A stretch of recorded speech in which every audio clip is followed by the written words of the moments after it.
What we have here is potentially the coolest thing I've ever purchased, and is the oldest thing I have ever seen. The oldest man-made object that I have ever seen or held. This is a property deed to what I've determined is a piece of property located in Washington, New Hampshire in Sullivan County. Basically, when you transfer ownership of a piece of property, at least in the United States, that transfer and all the details is recorded on what's known as a deed to the property. And the deed is what determines who the rightful owner of the property is, and can be used to research the ownership history of a particular piece of property. Deeds are usually recorded, they are documented and stored in the registry of deeds, which in some counties is actually the county courthouse. It is a legal document that is signed by typically fairly prominent people. By prominent, I mean professional. You'll have it typically signed by a lawyer, the county registrar, and the reverse party, and the both parties of the transaction, the seller and the buyer. This particular one was the paper copy handed to the owner, to the financier of the property, and once the mortgage or lien was paid off, would be then sent to the rightful owner of the property. Of course, there was a second copy stored at the county courthouse indefinitely, which I will actually show you. Pretty cool.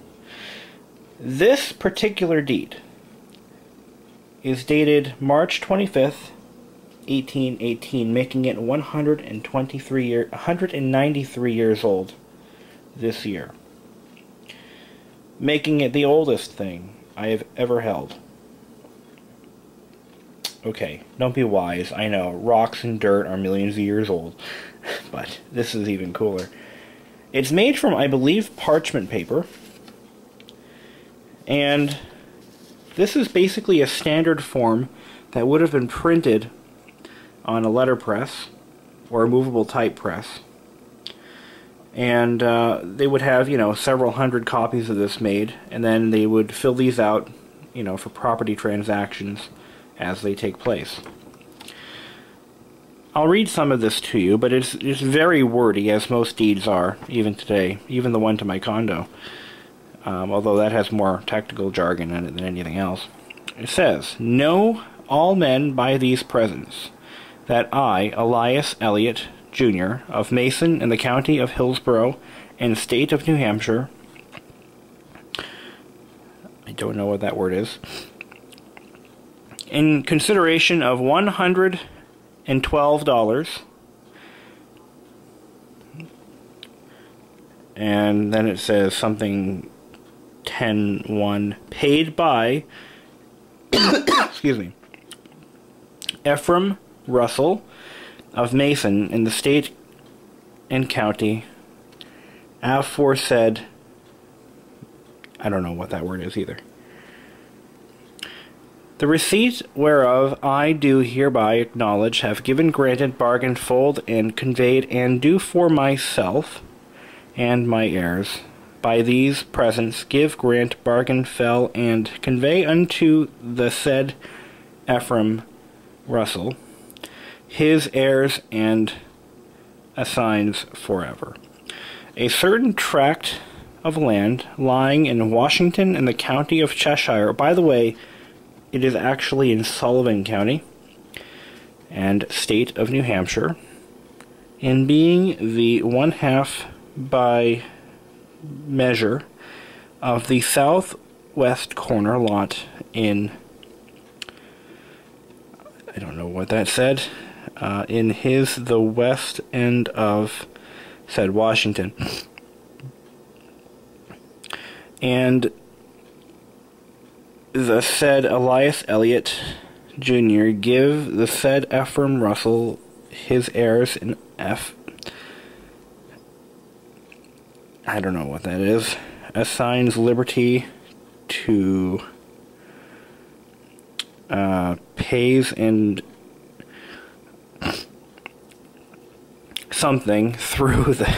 See, this handwriting is terrible. Well, it's probably good, but very tight and hard to read. Ephraim Russell's heirs, yes. East part of said lot, yes. Condition that whenever any of them do fails across said land, they shall put the fences up as well as they found them. Basically what they're saying is if the fences are moved, they'll put them back where they found them. Which was a big deal back then, because property markers were, you know, that was the only way you knew how much land you had. And it took a considerable amount of surveying to get those property markers in place. It was very common in those days for farmers to move walls and steal their neighbor's land. To have and to hold the aforedescribed premises with all the privileges and appurtenances, thereunto belonging to him, the said Ephraim Russell, his heirs, and assigns to his and their use and behoof forever. And I do covenant, with the said Ephraim Russell, his heirs, and assigns that I am lawfully seized in fee of the aforedescribed premises, that they are free of all encumbrances, that I have good right to fell and convey the same. If you notice, the S's look like F's. Not sure why that is. To the said Ephraim Russell, and manner aforesaid, that I and only his heirs will warrant and defend the same premises to the said Ephraim Russell, heirs, and assigns forever against the lawful claims and demands of all persons claiming by, from, or under one, in witness whereof I, the said Elias Elliott, Jr., have thereunto set my hand and seal this 25th day of March in the year of our Lord, 1818. And if you notice, there's a seal here. It actually fell off when I opened the document. Here's the original seal. I'm going to reattach that somehow. But they used to use sealing wax to attach, whatever their mark was. What makes this document a little more interesting, on the reverse side, the document would have been folded like this and stuffed in a portfolio. This is where it gets interesting. Deed Elliott to Russell, Sullivan County, recorded December 8th, 1849, received in volume 46, erect in volume 46, folio 404, by Matthew Harvey. Now, what's interesting, Matthew Harvey was, in fact, the New Hampshire governor in 1830 and 1831.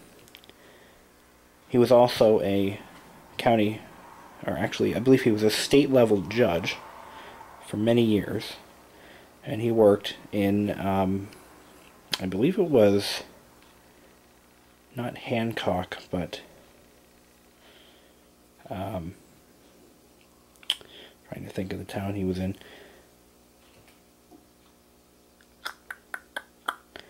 Anyway, it was a nearby town. So, not only is it signed by that person, whoever that is, but it was signed by this guy.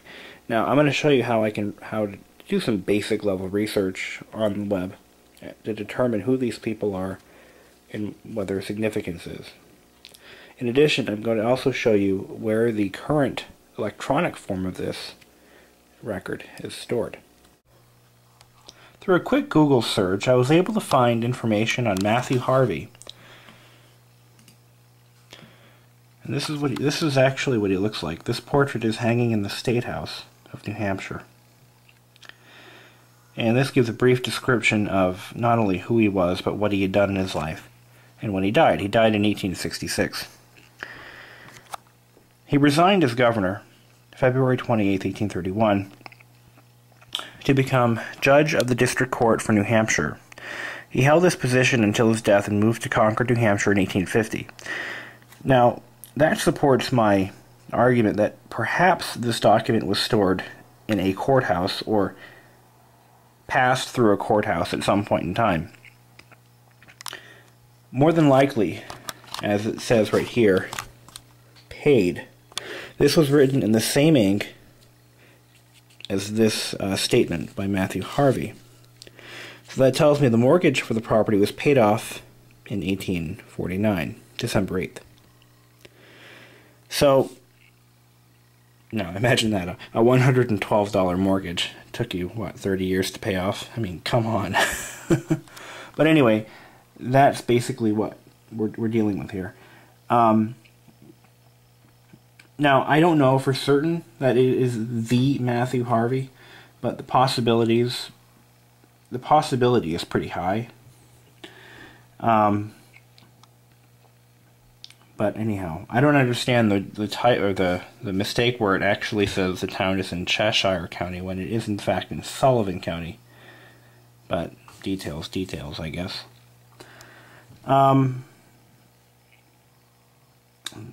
That's basically all I figured out with this guy, and I'm pretty certain it's the same guy.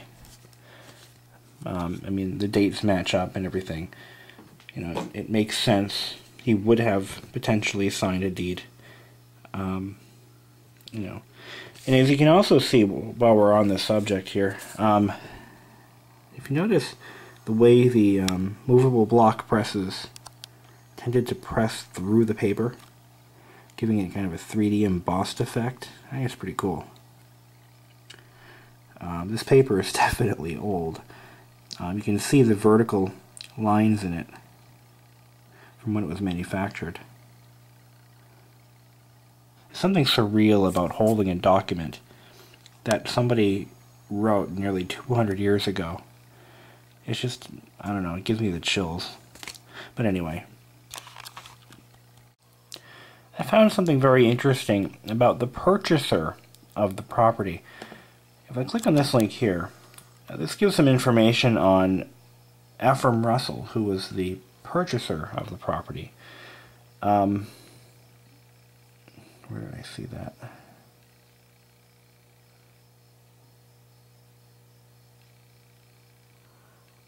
I know it was here somewhere.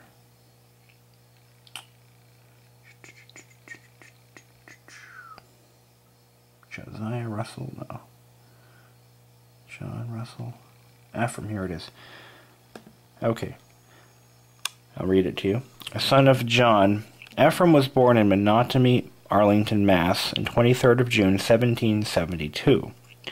He is listed in the 1820 Mason, New Hampshire Federal Census, which, by the way, supports the Mason origin.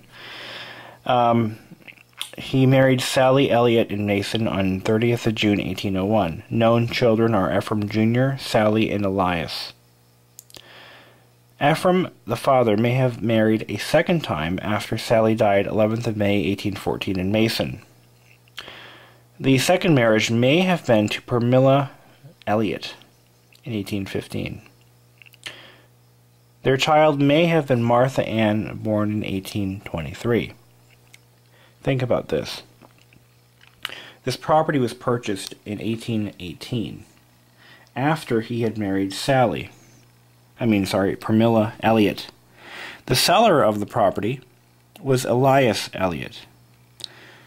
It kind of makes sense. It's possible that he purchased the property from his wife's family. He may have married to gain access to the property. You got to think, this was 1818. You know, ethics were a bit different back in those days. Marriages took place mainly for benefit. Actually, that's kind of the way it is now. but they would marry their daughters in exchange for oxen, land, whatever. Who knows? So that's basically what I found about this document, just doing some very basic searches. I did find a little bit of information on Elias Elliot, but nothing to be useful. And nothing that could ever be useful to me. And I believe John Blodgett, I didn't find any information on him. Let me do a quick search on that.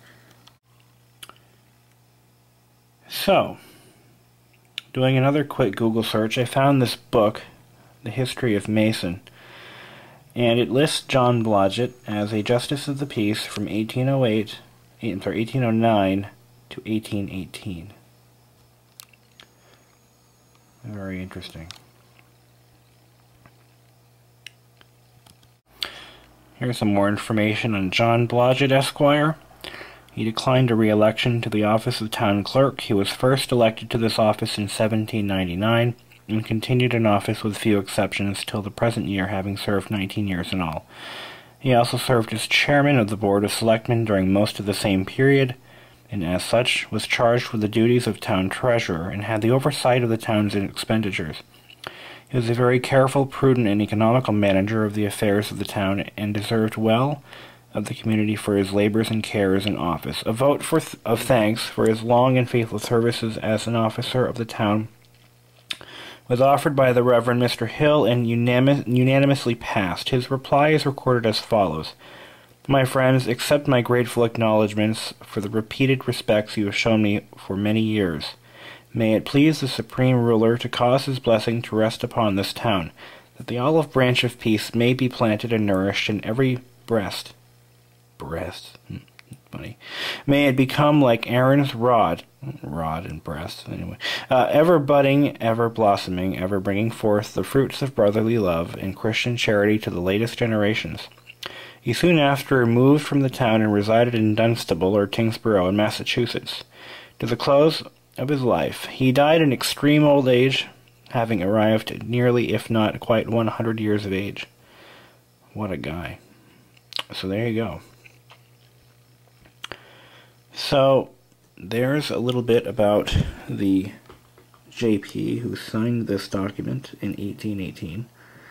Apparently that was his last year in office as Justice of the Peace. And he lived to be nearly 100 years old.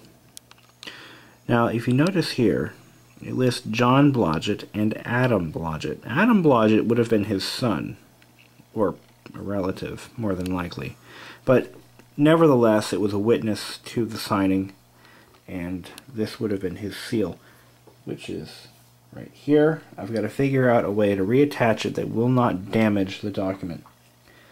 As to the disposition of this document, my plan is to have it framed, either professionally or I might do it myself. I mean, it can't be that hard. I just need a legal-sized frame, which may be a little harder to find than I think.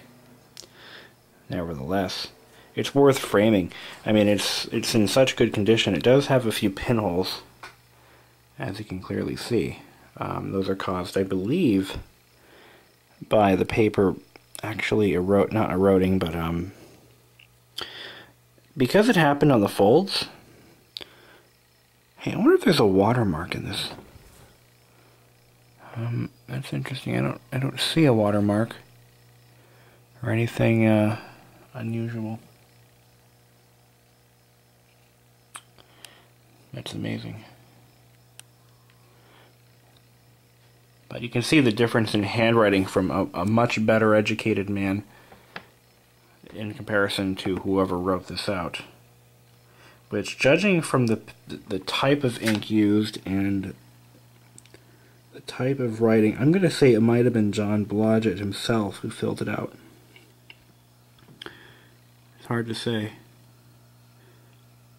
But I believe the ink back in those days was made from ash or carbon and mixed with oil. But actually, no, the ink in those days had a lot of iron in it, I think. It's hard to say. I don't know a whole lot about documents, but I know they used iron. Excuse me, I'm coming down with a cold. They used iron and they used lamp carbon, if I'm not mistaken, from the lamp oil. And they mixed it with a substrate of some kind. I'm going to look at this document through an infrared camera next.